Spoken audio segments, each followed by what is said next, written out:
আসসালামু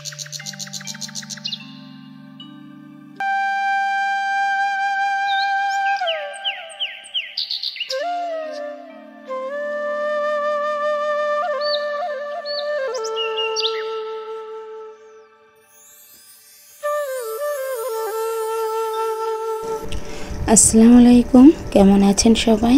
আশা করছি আল্লাহর রহমতে ভালো আছেন। আলহামদুলিল্লাহ, আমরাও ভালো আছি।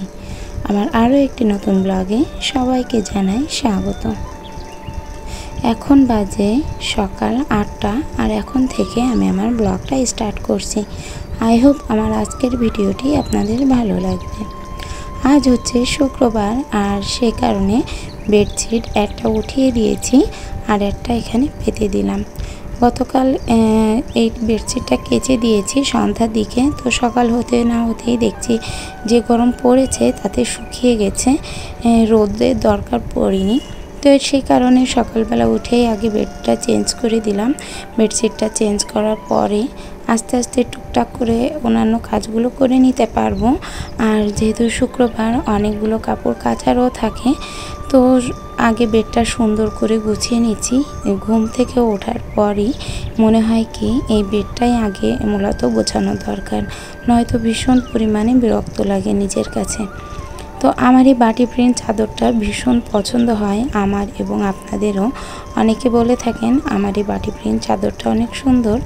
তো যাই হোক, আমার খুবই ভালো লাগে এই ধরনের বাটি প্রিন্ট চাদর।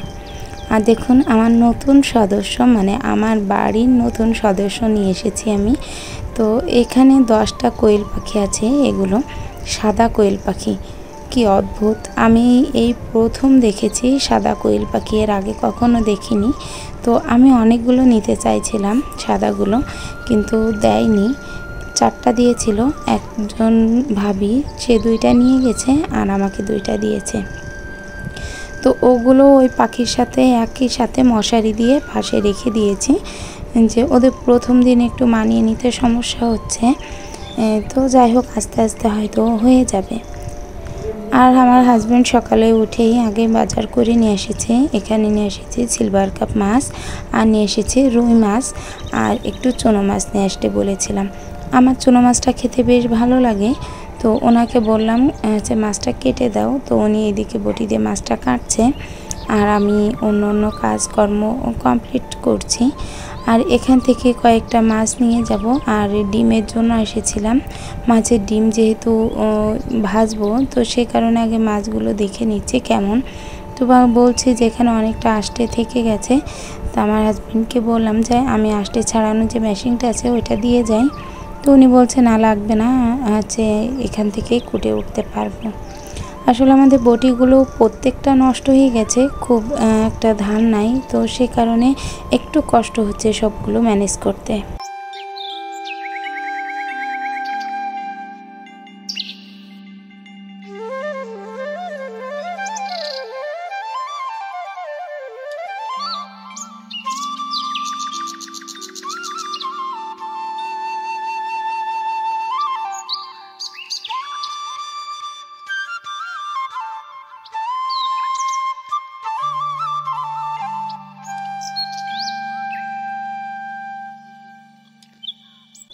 এবছর প্রথম এই তালের রোয়াটা খেয়ে গেছি। মানে এগুলাকে আমাদের এখানে অনেকে তালের চোখ বলে, আবার তালের আটিও বলে। তো যেভাবে যে যেটা বলে যেখানকার ভাষা। তো এগুলো দেখুন ওই সাদা অবস্থায় অনেকে খায়, আমার কাছে কিন্তু একদম ভালো লাগে না। ও মুখের ভিতর হচ্ছে নিয়ে তারপর ওগুলো ফেলেতে এগুলো একদম পছন্দ হয় না। তবে এই আটিগুলো আর একটু নরম হলে ভালো হতো, কিন্তু একটু শক্তই রয়েছে। তো কি আর করা, একটা আটি হয়তো কিনে নিয়ে আসতে হবে। তো সে কারণে আর ফেলে দিলাম না, আর হচ্ছে একটু ওটা হচ্ছে খাবার চেষ্টা করা হচ্ছে। রুমটা ভালো করে ঝাড় দিয়ে নিয়ে তারপর অন্যান্য যে কাজগুলো আছে সেগুলো করে নিব। রুমটা মোছার আগে আবার মাছ যেগুলো আনছিল সেগুলো কিন্তু ধুয়ে তারপর পানি ঝরাতে দিয়েছি। আর ওই মাছগুলো এবার টিফিন বাটিতে কন্টেনারে উঠিয়ে রাখবো। আর ওটা হচ্ছে একটু পানি দিয়ে রাখবো, যেহেতু মাছটা নষ্ট হয়ে যাওয়ার চান্স যাতে না থাকে সে কারণে। আর রুমের ভিতর এতবার ঝাড় দেওয়া হয়, তারপরও এরকম অনেকবার এত এত ময়লা থাকে। আর এখন তো গরমকাল, সে কারণে দেখা যাচ্ছে এই রুমে কতবার যে ঝাড় দেওয়া হয় সেটা তো ঠিক ঠিকানা নেই। অনেকবার ঝাড় দেওয়া হয়, মোছা হয়, তার সত্ত্বেও এত পরিমাণে ময়লাটা থেকেই যায়। যেহেতু বাচ্চা কাচ্চার ঘর, সেই কারণে অনেকবার চেষ্টা করার পরও রুমটা খুব একটা পরিষ্কার পরিচ্ছন্ন রাখা হয়ে ওঠে না। এইদিকে গুছাবো, অন্যদিকে কিন্তু নোংরা হবেই।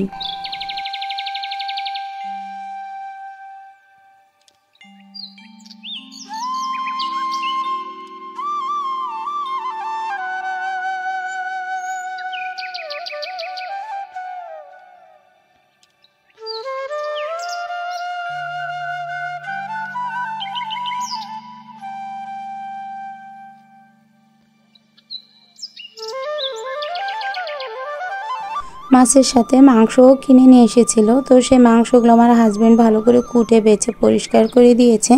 আসলে আমি মাছ মুরগি একটু কম করতে পারি, তো উনি বেশি পরিষ্কার করে দেয়। আর যেদিন পারে না কুটিয়ে নিয়ে আসে, মানে কাটিয়ে নিয়ে আসে বাজার থেকে। তো আজ হচ্ছে যেহেতু ওনার সময় আছে, তো সে কারণে আমাকে বলছে আমি সবগুলো গুছিয়ে দিচ্ছি। তো এখানে মাংসটা আগে থেকে ভেজে নিয়েছিলাম লবণ হলুদ দিয়ে, আলুটাও ভেজে নিয়েছিলাম। নিয়ে তারপর মশলাটা দিয়ে দিলাম।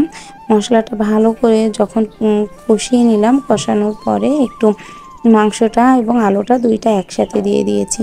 এই আলুগুলাই যেটা হচ্ছে তেমনভাবে সিদ্ধ হতে চাচ্ছে না, তো সেই কারণে আমি আগে থেকে লবণ হলুদ দিয়ে একটু ভেজে নিলাম। আর হচ্ছে মাংসটাও ভেজে নিয়েছি যাতে ফার্মের মুরগির কোনো গন্ধ না বেরোয়। আর আমি যেখানে রান্না করছি সে জায়গাটাকে দেখুন, জায়গাটা কিন্তু একদম নতুন ঘরে যে রান্নাঘরটা হবে সেই জায়গাটা। তো আমার ছাদের উপর যে রান্নাঘরটা করা হয়েছে সেই রান্নাঘরটাতে তো রান্না করতে পারছি না, ওটাতে প্রচণ্ড পরিমাণে রোদ পড়ছে, আর অত রোদে এত তাপে বসে রান্না করাটা সম্ভব না। তো সে কারণে এখানেই রান্না করতে হচ্ছে। তো সামনে থেকে তো অনেকটা বাতাস আসছে, তবুও এই পাশটা একটু টিন দিয়ে নিয়েছি যাতে বাতাসটা একটু কম আসে আর যে চুলার জালটা ঠিকঠাকভাবে জ্বলে। তো একটু কষ্ট করে রান্নাবান্না করতে হচ্ছে আমাকে, কোনো কিছুই আর করার নাই, একটু তো কষ্ট করতেই হবে। তো এখানে দেখুন আমি কিন্তু রান্না করছি, আর এদিকে আমার হাতে ছোট্ট একটা ফ্যান রয়েছে যেটা দিয়ে আমি সবসময় মুখে একটু বাতাস নিই যাতে আমার একটু কষ্ট কম হয়, যেহেতু আমার শ্বাসকষ্ট, গরমটাও একদমই সহ্য করতে পারি না।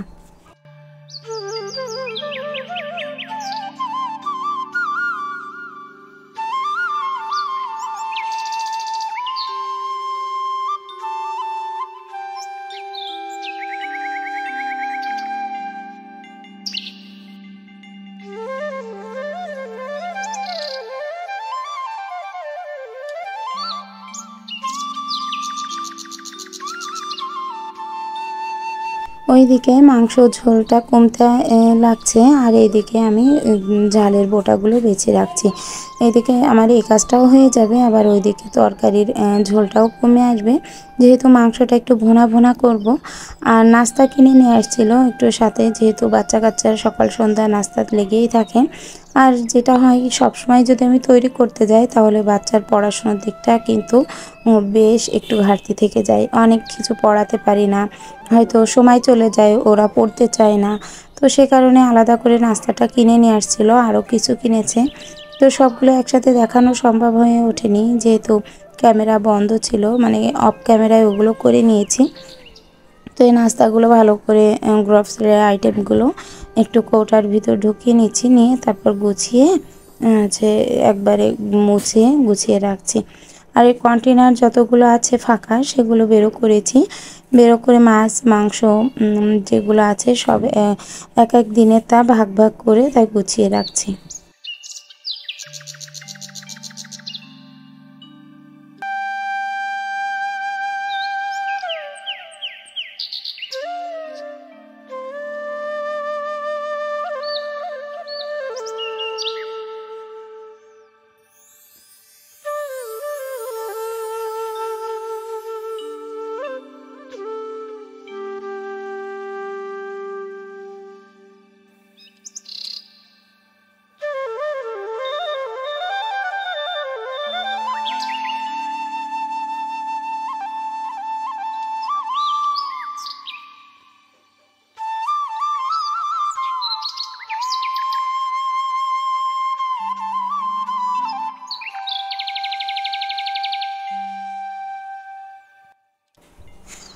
হঠাৎ করে একদিন একটা ভাবি বলছিল যে মাছের ভিতরে যদি পানি দিয়ে রাখা যায় তাহলে মাছের স্বাদটা নাকি একদম ঠিকঠাক থাকে।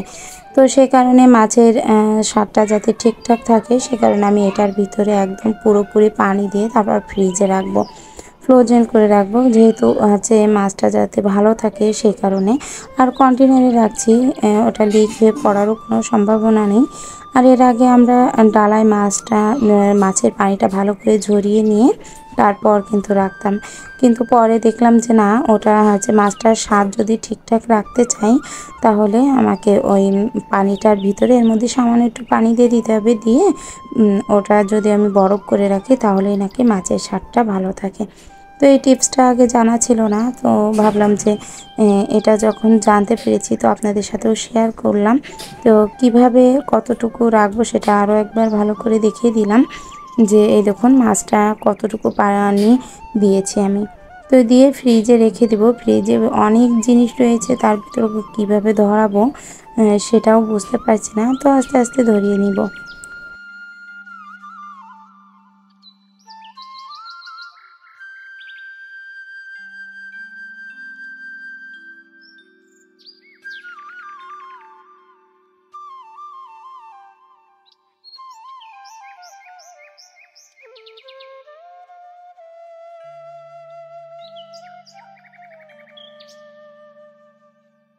সারাদিনের টুকটাক কাজ কমপ্লিট করেছি, রান্না করেছি, তারপর যে কাজগুলো ছিল মুরগিকে খেতে দিয়েছি, তারপর পাখি নিয়ে এসেছি তাকে খেতে দিয়েছি, সব কিছু খেতে দিয়ে তারপর রান্নাটা করে গুছিয়ে নিয়েছি। এখন হচ্ছে রুমটা একটু মুছে নিব, রুমটা মুছে একবারে গোছলে যাব। রুমটা মুছে গোছল করে এসে তারপরে দুপুরের খাবার হচ্ছে খেতে দেব সবাইকে।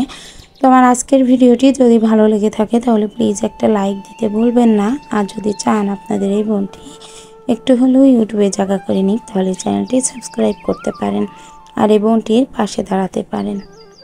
তো ভিডিওটা এখানেই শেষ করছি, দেখা হবে নতুন কোনো দিনের সাথে, নতুন কোনো ব্লগের সাথে। আল্লাহ হাফেজ।